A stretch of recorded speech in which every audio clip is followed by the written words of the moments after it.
Welcome to Deal to Heal with E. James podcast. On this podcast, my guest and I will discuss topics and ways to help us to heal in every area of our lives. I believe that everyone can live a life that is happy, healthy, and whole.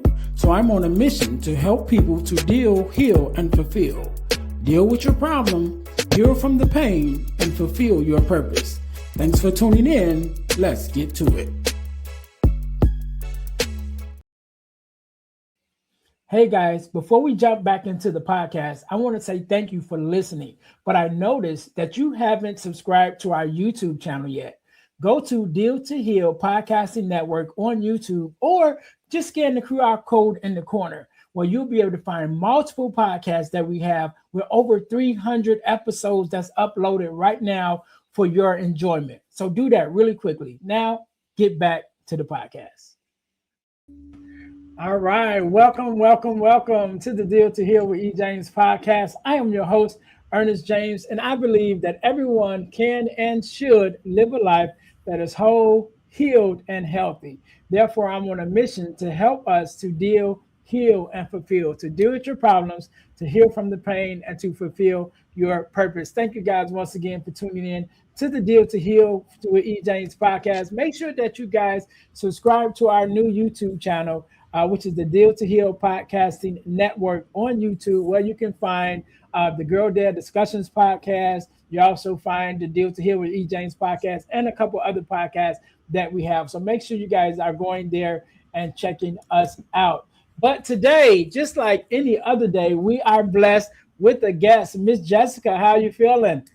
I am good. How are you doing today? I am well. First of all, let me say thank you for being here because you could have been anyone else, anywhere else with anyone else, but you're here with me and my listeners, and we definitely appreciate it. So, Miss Jessica, we're gonna jump right into this thing. Do me a favor, introduce yourself to my audience. Tell us a little bit about who you are and what it is that you do. Yes, so my name is Jessica Sanchez. I am the founder CEO of Daughters of Both Sons. It is a nonprofit organization and is specifically tailored to Black and Latino women and their families. So we deal with trauma informed care, aligning individuals to culturally aligned care through mental health services. We have a expansive therapy network across the U.S. We also do resource navigation as well. So if they're going through domestic violence, they need to find a food pantry, homelessness, immigration, legal. We'll connect them to services in their area as well. And we also do healing circles. We are involved locally as well in South Carolina, Myrtle Beach, with various community initiatives as well pertaining to mental health, and also a new program that we just started, which is called Spectrum of Hope.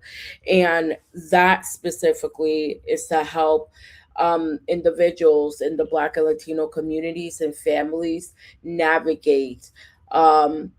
When it comes to having a diagnosis for their child of autism. What does it mean? Advocating for your child, navigating IEPs as well, and etc. So we are doing a variety of different things. And like I tell folks as well, we don't deny everyone or anyone, because I like to emphasize that, but our goal is to educate on the disparities that Black and Latino women face in the mental health sector, especially when it comes in general with their physical health, which intercorrelates with their mental health as well. So that's what we're doing. That's what I'm doing here in my community and across the US. And that's just a little bit about me. I'm a mom, I have 3 kids. And, I'm doing a variety of different things all at once. Have a BA in psychology, BS in public administration, and also decided later on to pursue graduate studies in social work. So yeah, that's just a little bit about me. All right, all right. You're doing a whole lot. One of the things I definitely want to point out, I love that you're doing advocacy work on behalf of people with autism and families with autism. I'm here in the Chicago area, and I'm also connected with a young lady that I work with who also does work around that. And we actually have a conference coming up. This will be our third year doing it to help people with help families with children with autism to get the programs and get the services that they need. So I'm definitely going to talk to you off work to connect you with my friend Veronica White with help from a sister. But that being said, um, you're doing a lot of things, right? You're doing a lot of things, and I thank you for the work that you're doing. But I always say there always is a story before the story, right? There always is something that have been on our heart or an experience that we have had that lead us into this work that we do of helping others. And so tell me a little bit about your story, going back as much as you would like to share, that got you into the work that you do now. What was kind of your experience, or was there a traumatic experience, or just an experience that you seen or saw that this you decided to make a difference in those areas, and now get into the work that you do?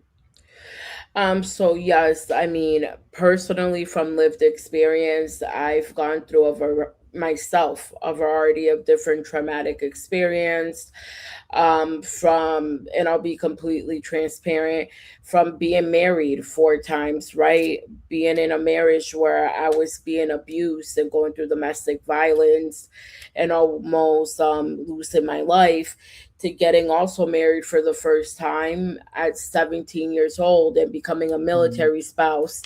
And then just facing abuse and sexual abuse in the past as well, even in my earlier 20s, and substance abuse as well.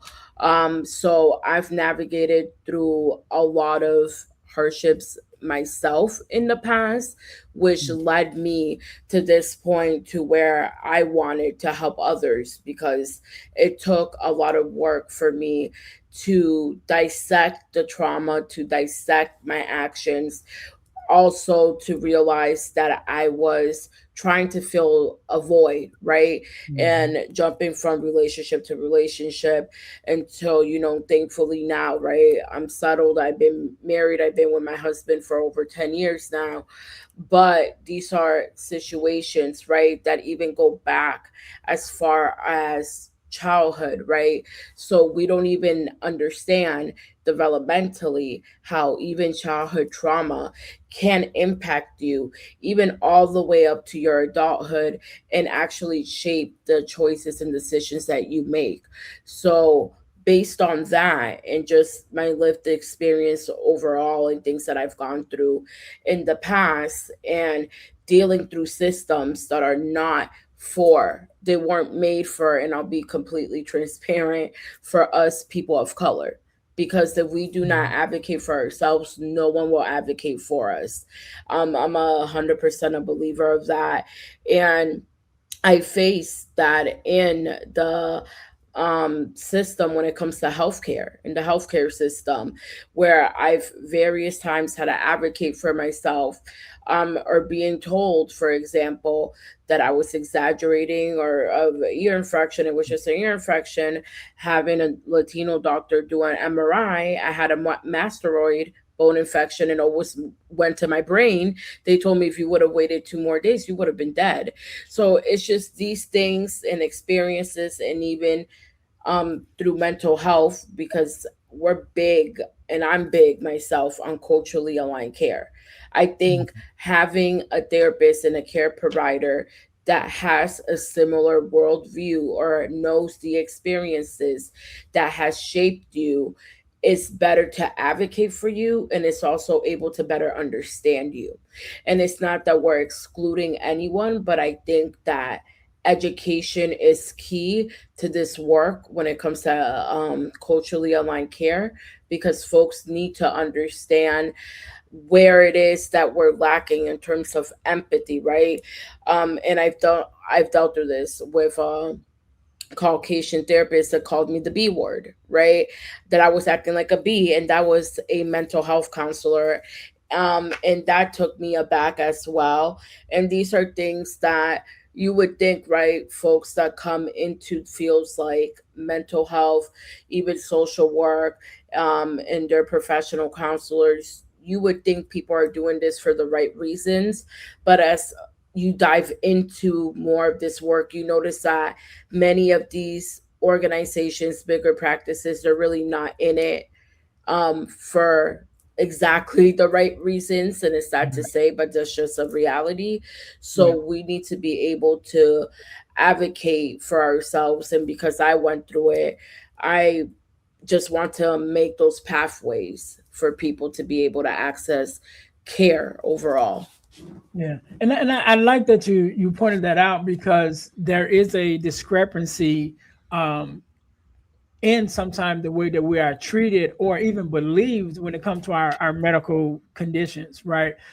So even recently, I had a loved one who had to go to the doctor because they had a head injury, and it caused them to not be able to function, their body able to function the way they usually would. And they told me that it seems like when they went and talked to the doctor, even when the doctors ran tests on them, that they kind of told them like they didn't believe them. Pretty much it was like they didn't believe what they were saying, and they had to go to a different doctor, and that doctor sent them through an exercise where he told them to close their eyes and take some a few steps, and as soon as they closed their eyes they fell forward, right? And he was Mhm. telling them that that was because the way that the body works, you have like three systems that controls your balance, which is your ears, your nervous system, and your eyes. And you only need two to be able to keep your balance. But if those are they are damaged, then you won't be able to stand. And that was the problem that they were having. They couldn't keep their balance. And so as soon as they close their eyes, they automatically start falling. And he was like, yeah. So he was able to tell them that what was actually wrong with them when these other doctors had just was like they didn't believe, thought that they were acting or whatever, and didn't believe what they were saying, and never, I don't want to say never, but didn't probably take them as seriously as they should have, based on whatever reasons, and so that is something that happens with us. So I'm glad that you pointed that out, that we do need to make sure that we're getting the proper care, and sometimes it is culturally. Sometimes we just don't connect all the time, and so that's why even I'm a big component of therapy.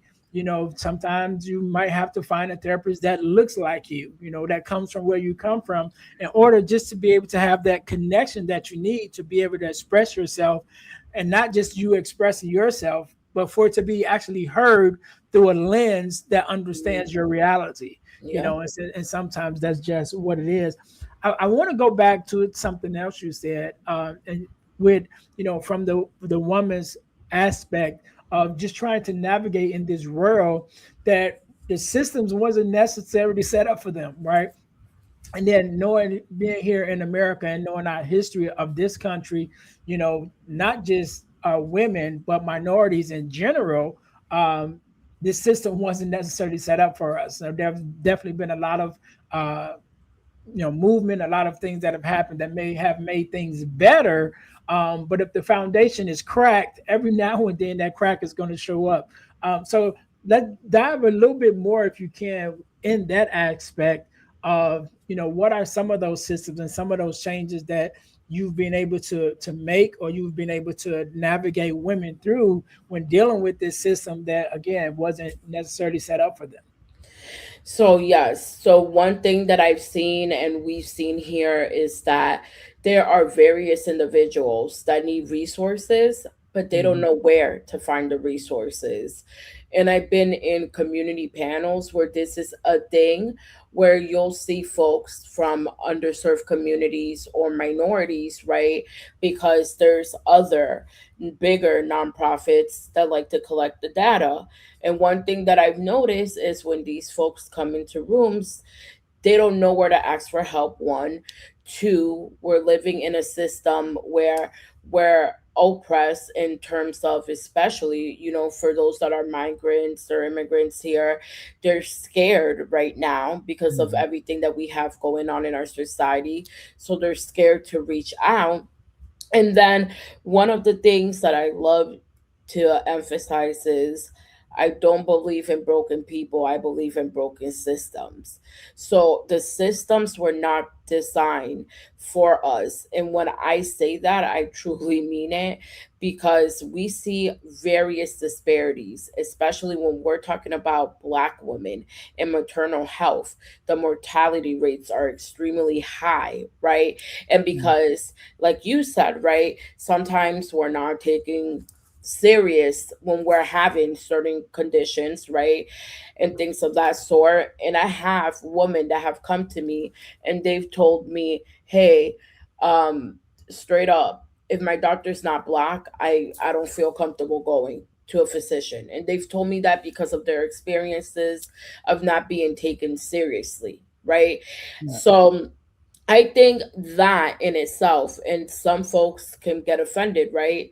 Thinking that we're victimizing ourselves. We're not victimizing ourselves at all. This is just what reality is. Personally, me, I consider myself Afro Latina. I'm Puerto Rican. I could see it from from both ends, and I could see a variety of different factors that come into play with a lot of these systems, right?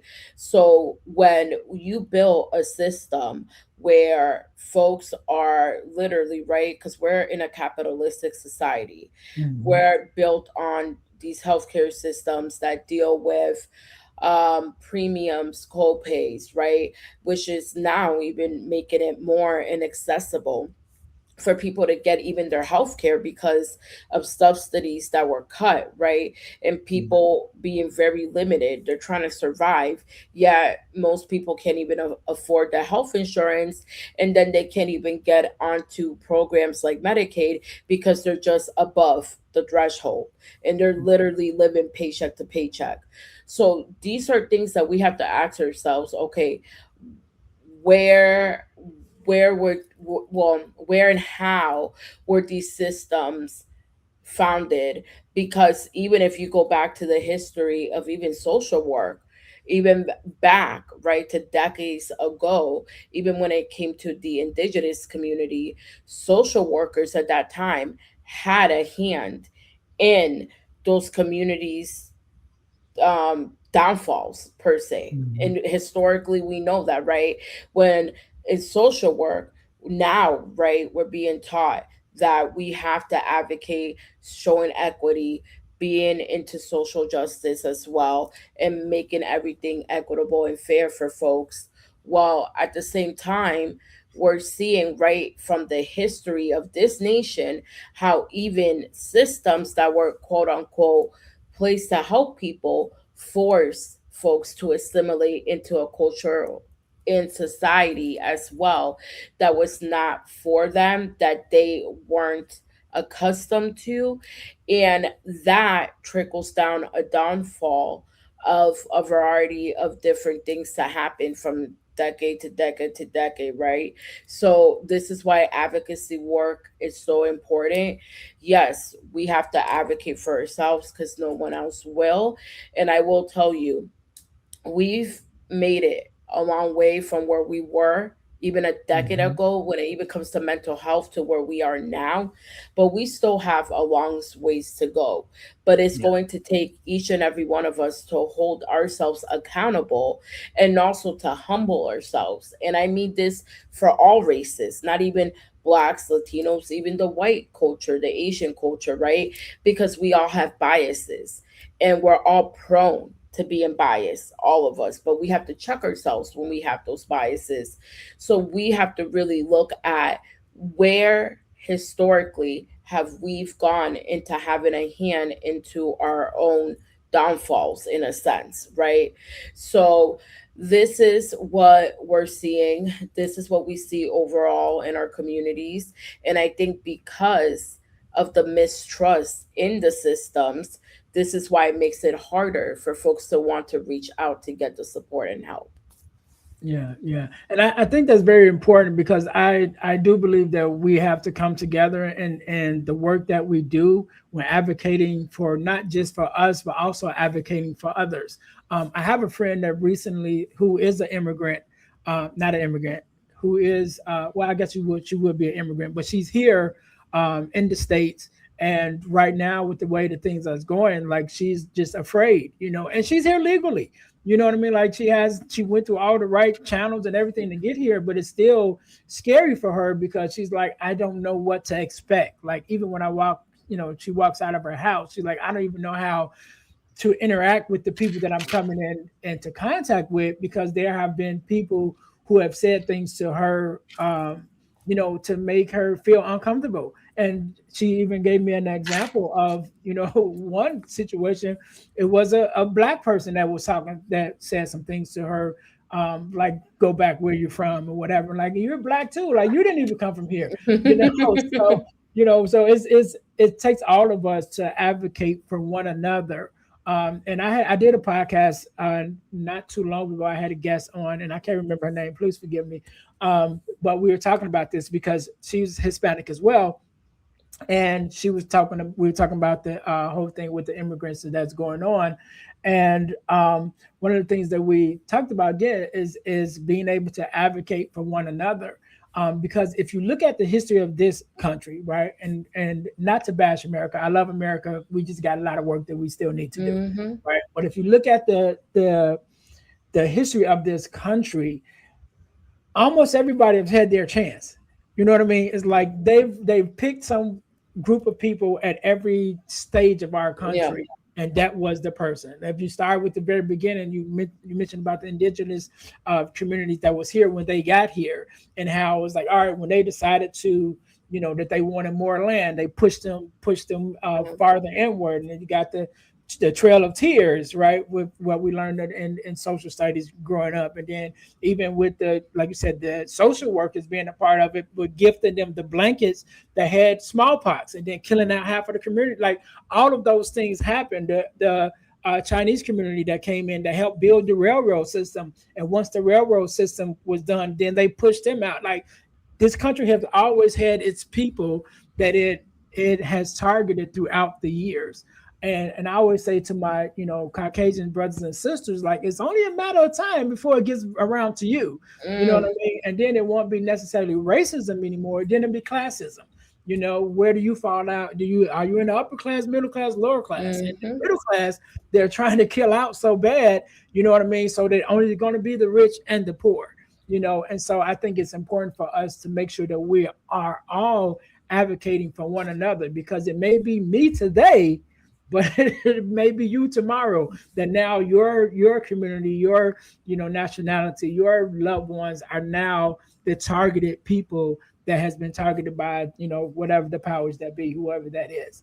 You know what I'm saying? And so I think that's very important that we advocate for one another, in every aspect. Whether it's health, whether it's health and wellness, relationships, whatever it is, we need to be able to really stand for this country to do what it promised to do, which is to be a melting pot where all Hmm. people and all cultures are able to come together and live in harmony. Um, Lastly, before we get out of here, I want to talk a little bit more about you know going from that mindset of like survival mindset and really going into getting into healing to be able to build real access and through community and connecting with the right people and just going through that uh process of, yes, we have been through some trauma, yes, we have faced some things or even seen some things that has made us uncomfortable, and some of us have therefore shaped our lives in a way where we kind of stay in this box, because we're afraid to step outside of it, which takes some healing for us to do. So let's talk a little bit about just moving from the survival of healing and getting to the point where you're actually thriving and you're able to lift your head up and really take your life into your own hands and create it to what you want it to be. So when you're talking to someone who may be on that healing journey, that's trying to get out of survival mode into thriving mode, what are some of the things that you're able to encourage them and teach them to do that they're able to then be able to walk in that light? So one of the things I truly do believe, right, and a lot of us, because we don't have the knowledge and education, but you see this in the mental health field of self actualization, right?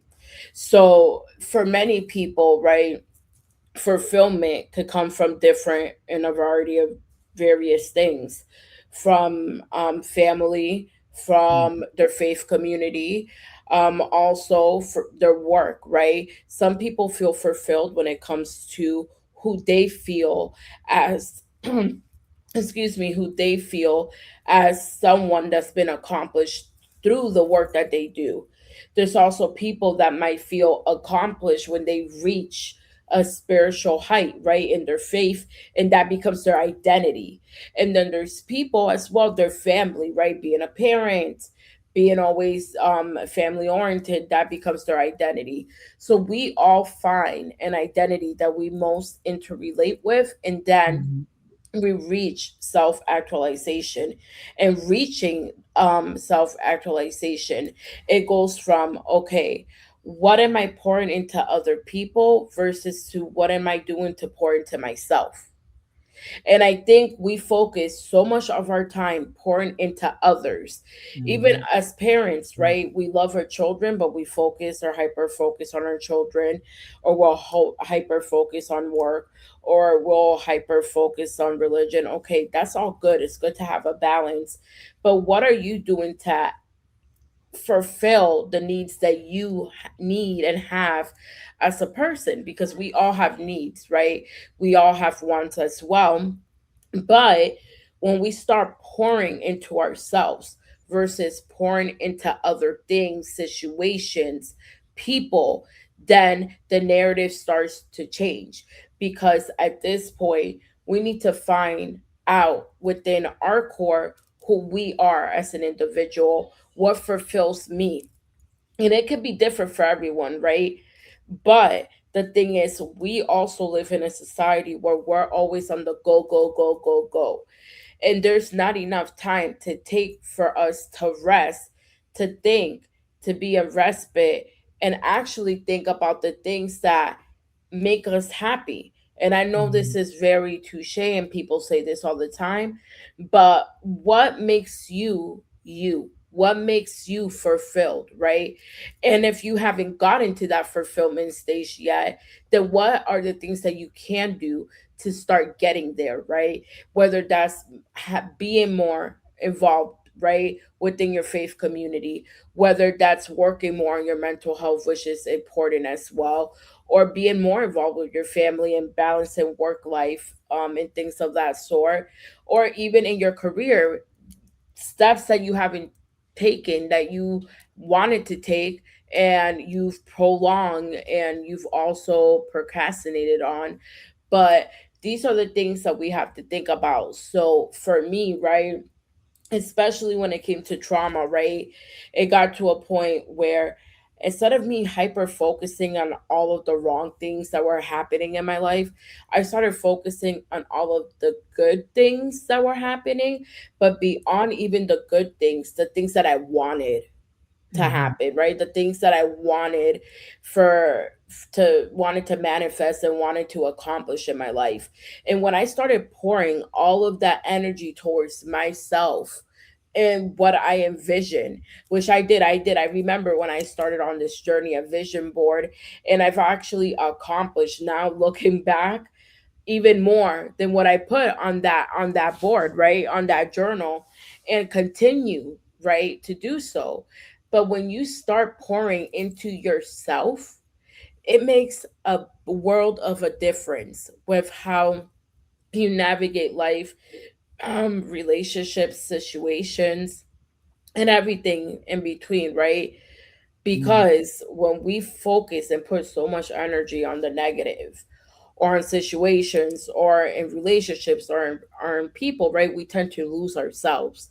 So that's one thing I would say, especially with navigating trauma, looking at not only the situations that have occurred in your life, because those situations, if anything, they make you who you are and who you're going to Yeah. become. And those are, even the ugliest situations can be a testimony to a beautiful, right, story at the end. Mm. But what can you do to turn the darkness into light and igniting yourself? What things can you do for you, ultimately, right? Because if we're not okay, the whole operation, whether it's family, business, kids, mental health, everything's going to fall to the wayside. So what can you do to pour into yourself? And once you start pouring into you, I, at least for me, my experience, I started noticing that things just came, everything started to fall into place because I started focusing on me and what I needed, and then everything else fell into its place. So I would definitely encourage people to pour more into themselves and not in what's going on in the world right now, not what's going on in your marriage or your relationship or things at work, but what makes you you. Find out the core of you, and once you start having that relationship with yourself, good things come from there.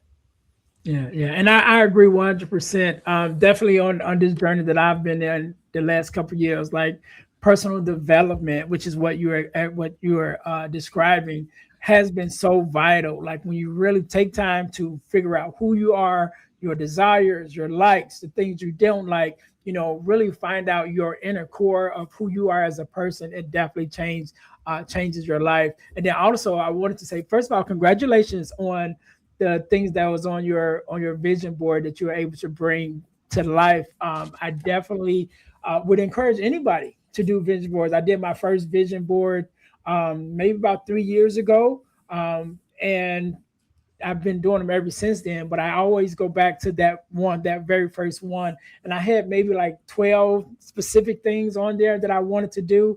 And at this point, it's only one thing that I haven't done yet that's still on that original vision board. And it's just something about, even as the scripture says, write it down and make it plain, with your vision. When you're able to write it and able to look at it every day, it just refocus you every morning to say, okay, these are the things that I said that I want for my life. What can I do today to get closer to accomplishing, whatever these things are? And so, yes, vision boards definitely play a vital role, and that self development, just to get yourself started on the right direction. Before we get out of here, one more thing I want to talk about. I know that you're an author, and so I would like to talk about one of your books that you wrote called Breaking the Cycle, which is available on Amazon. We will have the link in the description for you guys that's listening. But tell us a little bit about that book and what inspired you to write it, and what are you hoping that the audience who reads it will be able to take away from it. So yes, breaking the cycle is actually a story based on a case study. So that case study goes into, right, it goes into a family that's in an underserved community, and then seeing when resources of taking well when the resources that they have been accustomed to, due to cuts, due to job loss, due to the gentrification of an area as well, and also due to just what they've been conditioned to, right? So when all of these things are taken from them, what they have to do to survive, and how it puts things into perspective when systems are broken within within our society and within our communities, how it can shape individuals and how it can impact rippling effects within a whole family. So you see that specific case study within the book.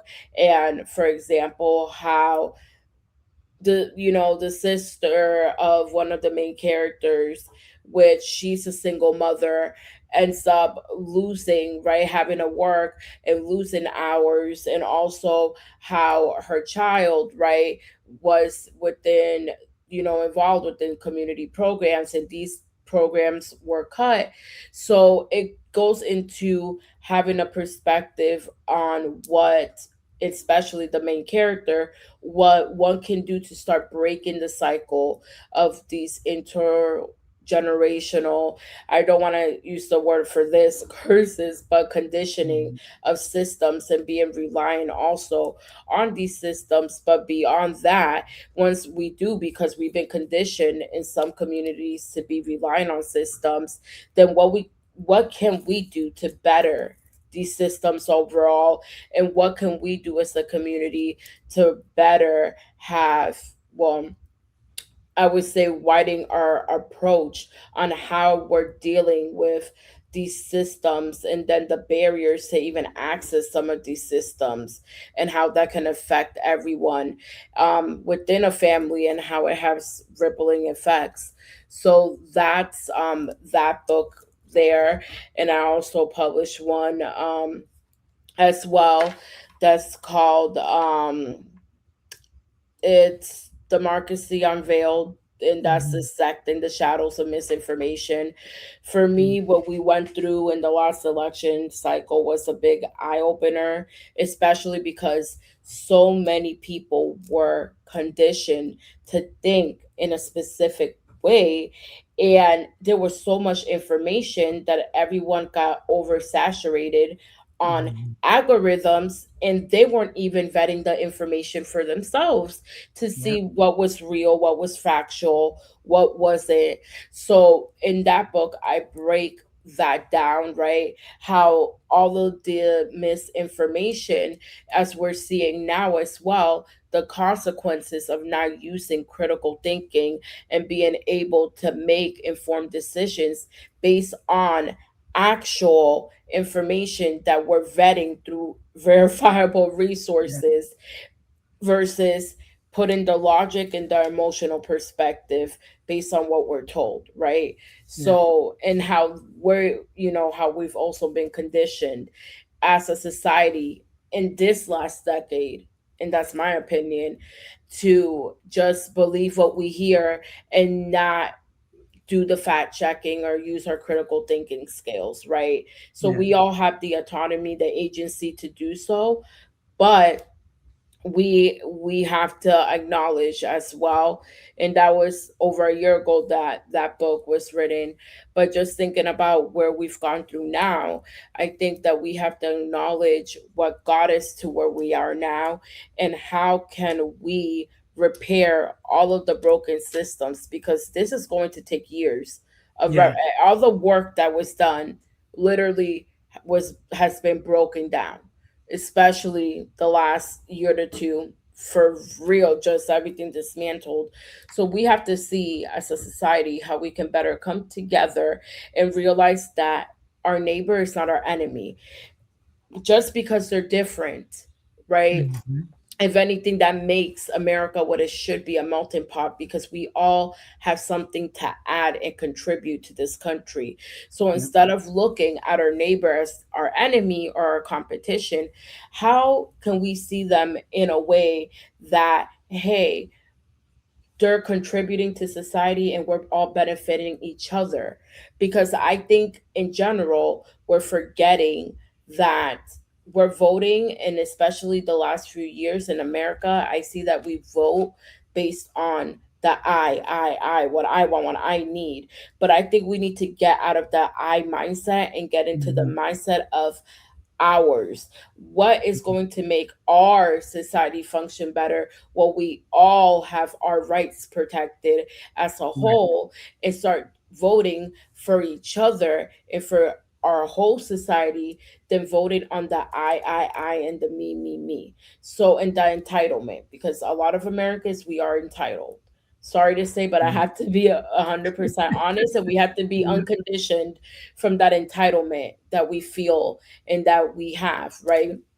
And I've seen all the cultures, and you just see, wow, the differences, right, of the entitlement that we have here. So we can better work on being able to just break those stigmas and the biases and unconditioning that has passed down from generation to generation, and see that, hey, my neighbor is just like me. We're all trying to make it, we're all trying to survive, we're all trying to pay our bills. We want what's best for our Yeah. children, and we just want safer communities and better schools.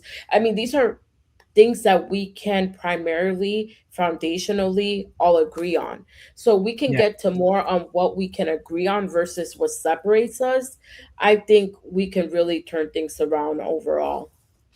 Yeah, yeah, and I love that, and I think that this book or that book in particular would be a good read, not just to focus on the democracy part of it, but just to focus on making decisions, through facts on your everyday basis. Because especially now with social media and everything, just in daily life, you look up relationships on social media, and you got all kind of information that some of us like, where does this stuff come from? So Right, I think that to be able to discern information wherever it comes from on whatever sector of your life that you're focusing on is important now, but it's going to be even more important as we get more into this AI generation and all hmm, of the things that when you just get more and more, which I think is uh, as we like to say when I grew up in the church, a trick of the enemy, right? To not first you didn't have enough information. Now it's like, oh, we gonna give you true. so much information that you ain't gonna know what to believe. You know what I mean? And so you can kind of use that as a reverse, reverse thing to still get the same outcome, which is basically mind control and be able to control the masses the way they want you to think by giving you so much information that you can't discern truth from fiction. And so I think that book definitely is going to be a must read just to be able to for us to be able to process the information that we've been given on a daily basis. So Jessica, I want to say thank you for being on. Thank you for coming and sharing your expertise and your experience with us. I want you to have the last word. I want you to leave us with a word of advice, information, motivation, however you feel. Definitely also with your social media handles and things of that nature. So I'll give you a couple of seconds to think about that. To my listeners, thank you guys once again for tuning in to the Deal to Heal with E. James podcast. We're going to take a brief break for our sponsor, and then we're going to come right back. Hey guys, this podcast is sponsored by the Deal to Heal School for Living. That is our online community on the school platform. You guys can go there and check it out absolutely free for the first 7 days. And while you're there, take advantage of all the free resources that we have. And if you decide to stay, it's only $27 a month. And each month you have access to a new workshop. So go check that out at the Deal to Heal School for Living on the school platform. Just scan the QR code in the corner and you guys will be able to get there.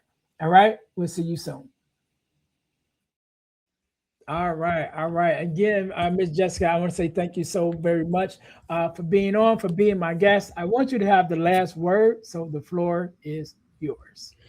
Yes. If anyone is going to take anything from this episode, I would say to please start pouring into yourself as much as you can. At the end of the day, when you start focusing on yourself and the things that you want to accomplish in life and where you want to be, everything else falls into place. So definitely pour into yourself. Start pouring into people and situations that do not serve you. And always, right, when you're misinformed or you're underinformed, don't be afraid to say, hey, I don't know all the answers, but I need assistance. And I want you to be able to get the support that you all need. And also for those women, right, that are in underserved communities, Black and Latino women, we're here for you as well. You can find us at Daughters of Both Sons, that's SUNS. And we're here to support you on your mental health journeys, resources. We do webinars as well. So know that you are not alone. There are a variety of different resources, and even for my men out there as well, because I know mental health is extremely important for men. But, just keep it 100 with yourself, be honest of where you're at, and don't be afraid to ask for help. We can never be too prideful to ask for help, especially when we know that we're in need. So I hope to catch everyone soon and hear from you guys. And I hope that you took something at least one thing from this episode that made a difference today in your life. All right, all right. We can't end it no better than that. To my listeners, thank you guys once again for tuning in to the Deal to Heal with E. James podcast, where our mission is to help you to deal, heal, and fulfill, to deal with your problems, to heal from the pain, and to fulfill your purpose. Until next time, you guys be blessed. Thanks for listening to the Deal to Heal with E. James podcast. Remember to listen, like, subscribe, and share. This episode has been brought to you by Deal to Heal Teas. Put some inspiration in your situation. Wear an inspirational tea and be inspired all day. Let's go to dealtohealteas.myshopify.com. Remember, our mission is to help you to deal, heal, and fulfill. Deal with your problem, heal from the pain, and fulfill your purpose. Thanks for listening.